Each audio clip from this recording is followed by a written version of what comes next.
جی دنیا بھر کی طرح فرزندان اسلام جو ہے جی سنت ابراہیمی ادا کر رہے ہیں۔ اس وقت بمبر آزاد کشمیر میں بھی کے ڈی ایف جو ایک یہاں پھر ایک فلاحی تنظیم ہے وہ اس کے تحت جو ہے نا جی اجتماعی قربانیوں کا سلسلہ جاری ہے۔ دیار غیر میں بسنے والے جو ہمارے اوورسیز کشمیری پاکستانی بہن بھائی ہیں وہ بھی ان اجتماعی قربانیوں میں ایک بڑی تعداد میں حصہ ڈالتے ہیں۔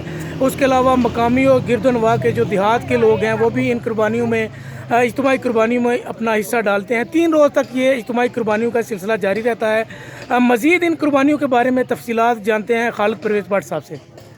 بسم اللہ الرحمن الرحیم۔ کشمیر ڈیولپمنٹ فاؤنڈیشن ہر سال قربانیوں کا یہ سلسلہ جو ہے جاری رکھتی ہے۔ اس دفعہ بھی 22 قربانیاں جو بمبر کے مقام پر مختلف گاؤں دیہاتوں میں دی جا رہی ہیں اپنے اپنے سطح پہ، وہ جاری ہے سلسلہ، اور بالخصوص جو اجتماعی سلسلہ بمبر میں ہے وہ بھی جاری ہے۔ اس کے علاوہ مقبوضہ کشمیر کے اندر بھی اجتماعی قربانیوں کا سلسلہ جو ہے کشمیر ڈیولپمنٹ فاؤنڈیشن کی طرف سے جاری و ساری ہے، اور ہر سال کشمیر ڈیولپمنٹ فاؤنڈیشن مقبوضہ کشمیر آزاد کشمیر میں سنت ابراہیمی کے مطابق قربانیوں کا سلسلہ جاری رکھتی ہے۔ بہت شکریہ۔ مزید جو اس کے بارے میں تفصیلات ہیں وہ ہم جانتے ہیں چودھری چیئرمین ہیں جو کشمیر ڈیولپمنٹ فاؤنڈیشن جناب چودھری ظفر اقبال دمیال صاحب سے جانتے ہیں۔ جی بسم اللہ الرحمن الرحیم۔ عید کے اس مبارک موقع پہ میں تمام سننے والے ناظرین کو دلی طور پر عید مبارک دیتا ہوں، اور ساتھ ہی اپنی اس تنظیم کشمیر ڈیولپمنٹ فاؤنڈیشن کے پلیٹ فارم سے 1999 سے لے کے جب سے یہ کنٹرول لائن پہ ایمرجنسی پیدا ہوئی ہے تو ہم لوگ جتنا قربانی پروجیکٹ جو ہے نا وہ کر رہے ہیں۔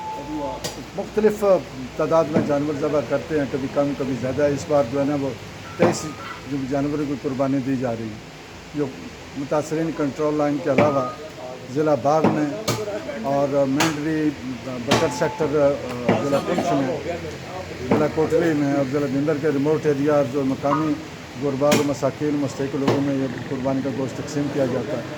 یہی کوشش ہوتی ہے کہ منصفانہ بنیادوں پہ یہ قربانی کا گوشت جو ہے وہ سب لوگوں کے جو مستحق ہیں ان کے گھروں تک پہنچ جائے۔ الگ قربانی دینے والوں کی کو جزائے خیر عطا فرمائیے۔ ہمارے جو تارکین وطن ہیں گدیال، پور پر چکسواری کوٹری سے تعلق رکھنے والے وہی کلیکشن کر کے بھیجتے ہیں، تو ہم لوگ یہاں اجتماعی قربانی ان کے نام سے کر دیتے ہیں۔ تو اللہ تعالیٰ قبول فرمائے۔ یہ کوشش ہوتی ہے بس اپنے پسماندہ ڈاؤن ٹروڈن جو لوگ ہیں ان کی مدد خدمت کرنے کی۔ بہت شکریہ، بہت شکریہ۔ اوورآل ناظرین اگر دیکھا جائے تو مسلسل 2 روز سے مختلف مقامات پر جو ان قربانیوں کی یا اجتماعی قربانیوں کی کوریج میں کر رہا ہوں تو دیکھنے میں یہ آیا کہ زیادہ تر جو یہ اجتماعی قربانیاں ہیں اور مسلسل lockdown, line of control اور اس کے علاوہ بے روزگار ہونے والی تاجر برادری ہے، مستحقین لوگ ہیں، ان کی اس سنت ابراہیمی پورے کرنے کے بعد عید کی ان خوشیوں کو جو دوبالا کرنے میں سب سے اہم کردار ادا کر رہی ہیں وہ یہی فلاحی تنظیمیں ہیں۔ حکومت کی جانب سے ابھی تک ان 2 روزوں میں کہیں بھی مجھے جو ہے نا وہ کسی بھی جگہ پہ مستحقین ہیں جو بے روزگار ہیں اور مسلسل لاک ڈاؤن کے باعث جو اپنے گھروں میں قید ہیں، کسی قسم کا کوئی بھی پروجیکٹ نظر نہیں آیا۔ مسلم ہینڈ لے لیں، کے ڈی ایف لے لیں، اس کے علاوہ جو الخدمت ہے، کل ایک ترکی کی تنظیم نے آ کے 5000 گھرانوں میں جو ہے نا وہ جو ہے نا گوشت تقسیم کیا۔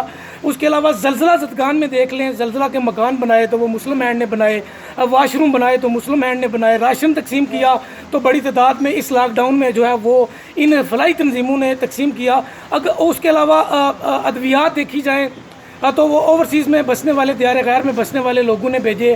مشینری جو ہاسپٹل کی ہے لاک ڈاؤن میں اس وبا میں اگر دیکھی جائے تو وہ بھی ایک بڑی تعداد میں کروڑوں روپے کی مشینری جو ہے وہ دیار غیر میں بسنے والے لوگوں نے دی۔